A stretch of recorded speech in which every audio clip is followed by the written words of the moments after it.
किस थाने में आप रिपोर्ट करने गई थी?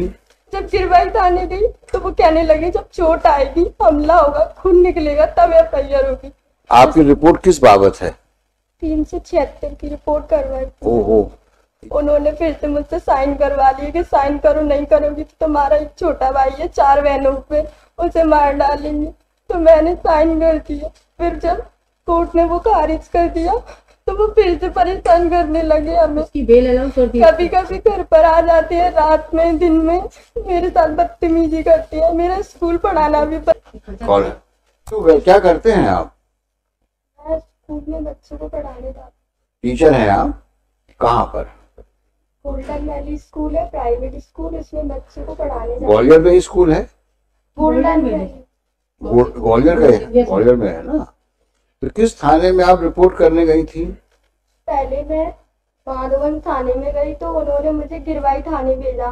फिर गिरवाई थाने वालों ने पड़ाव थाने भेजा। फिर पड़ाव थाने वालों ने भोड़ापुर भेजा। फिर भोड़ापुर वालों ने फिर पड़ाव थाने भेजा। ऐसे 1 महीने तक मुझे घुमाते रहे। आपकी रिपोर्ट किस बाबत है? 376 की रिपोर्ट करवाई। ओहो, ये कब की घटना है? 1 महीने पहले गई थी मैं एफआईआर लिखवाने, पर वो मैडम ने एफआईआर नहीं लिखी मेरी और मेरे साथ मारपीट करने लगी। उसके बाद मैं रोते रोते एसपी ऑफिस गई और उसके बाद में ना उन्होंने एसपी के आदेश से मेरी एफआईआर हो गई।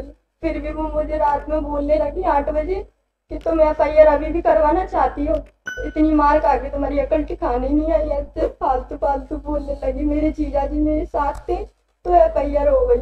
फिर सुबह फिर वो डराने लगी। जब 164 के बयान देने गई तो आरोपी के घर वाले और मैं और मेरे जीजा थे पर उन्होंने फिर से मुझसे साइन करवा लिए कि साइन करो, नहीं करोगी तो तुम्हारा एक छोटा भाई है 4 बहनों पे, उसे मार डालेंगे। तो मैंने साइन कर दिया। फिर जब कोर्ट ने वो खारिज कर दिया तो वो फिर से परेशान करने लगे हमें। बेल अलाउ कर दी। कभी कभी घर पर आ जाते हैं रात में, दिन में मेरे साथ बदतमीजी करती है। मेरा स्कूल पढ़ाना भी बंद करवा दिया उन्होंने। अब मैं घर पर बैठी हूँ, कहीं नहीं जा सकती। जैसे सहमति यानी सैंपल के लिए गई तो लड़के पीछा कर रहे हैं, स्कूल जाती हूँ तो पीछा कर रहे हैं। कभी भी घर पर आ जाते हैं मारने के लिए। जब गिरवाई थाने गई तो वो कहने लगे जब चोट आएगी, हमला होगा, खून निकलेगा तब एफआईआर होगी। जब वो चाटे मारते हैं और संजीदा मैम तो इतनी बेकार है, मुझे पैदल चलाने लगी। भोड़ापुर थाने से पड़ाव तक पैदल ही ले गई। दिन में घुमाने लगी जैसे कि धूप निकल रही और मुझे इस तरीके से ले जाने लगी और कहने लगी अगर तेरी अकल ठिकाने अब नहीं आई सीएम हेल्पलाइन तो मैंने शिकायत कर दी थी, उसे वापस नहीं लिया तो भिंडे तक ले जाऊंगी तुझे, ऐसे बोलने लगी। फिर मैं रोने लगी। मैंने कहा मुझे घर जाने दो, नहीं जाने दे रही। फिर मैंने अपनी एडवोकेट से बात की कि मैडम इनको समझा दो, ये मान नहीं रही। फिर उन्होंने बात की टीआई सर से। फिर मुझे 8 बजे घर छोड़ा गया। मेरी मम्मी भी रोने लगी, कहने लगी तो छोड़ दे, तो क्यों पड़ी है उनके पीछे, वो उस मैडम ने तेरा कितना कर दिया। फिर मैंने कहा तुमने उनसे पैसे लिए है ना इसलिए तुम मुझे मारती हो। तो कहने लगी तू दे दे पैसे, फरियादी पार्टी भी पैसे दे दी, तू दे दे तो मैं उसे गिरफ्तार कर लूंगी, ऐसे बोलने लगी। Today itself, I'll get it, sir. It is very alarming. Today itself,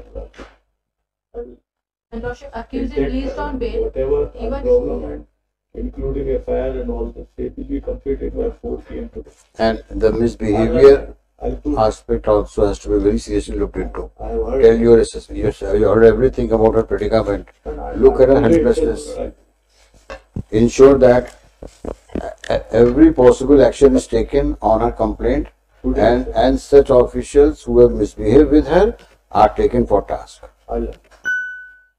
I'm posting it on Monday. How? This on Monday. Madam, you submit the complete chart of the composite 5 reports. So I will not pass any order today. I will only say put up on Monday. You come. Let her also come on that day. Lordship.